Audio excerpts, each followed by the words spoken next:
Alright, so early on here once again, and the last time we looked at the trig ratios, we looked at finding for a missing side using the trig ratios. And we also touched on some very important points. We said that when dealing with trig ratios, the trig ratios only apply to right angle triangles, no other type of triangle. Alright? And also we looked at labeling the right angle triangle using the opposite, the hypotenuse, and the adjacent. Alright, so what we will be doing today, we will be using these ratios to find for missing angles or find for an angle. Alright? So we want to find for theta. So the question says, or the instruction is to find for theta. Alright? We see the theta is here. Good. So the first thing that we want to do before we can go ahead and find for theta, or the first step in finding for theta, we have to label a triangle.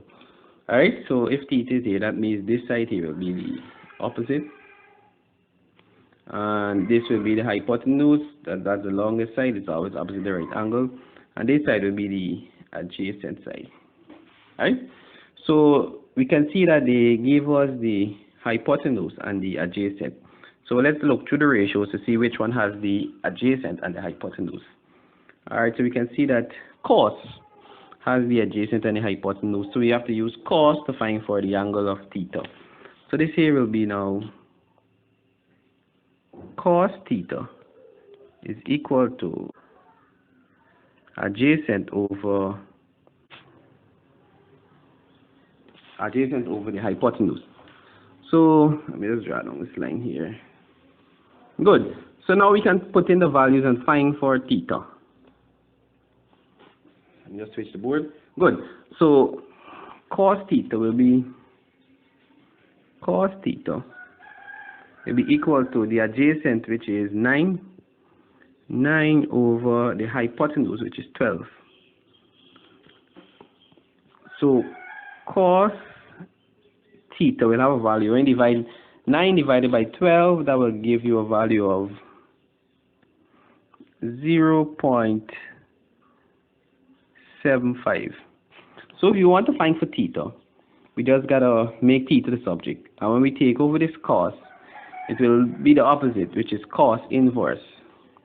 So theta will be equal to cos inverse. Alright, let me try to get this inverse sign good.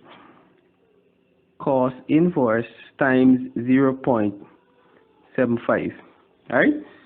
So when you punch that in the calculator, you punch in second function cos 0.75, theta will have a value of 41.496, but when we round it off to the nearest degrees, we will get theta is equal to 41 degrees.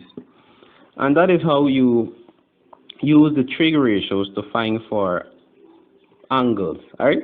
It all depends on what they give you. That will determine the ratio that we'll use. Alright? So let me just give you a question to work and you'll comment the answer.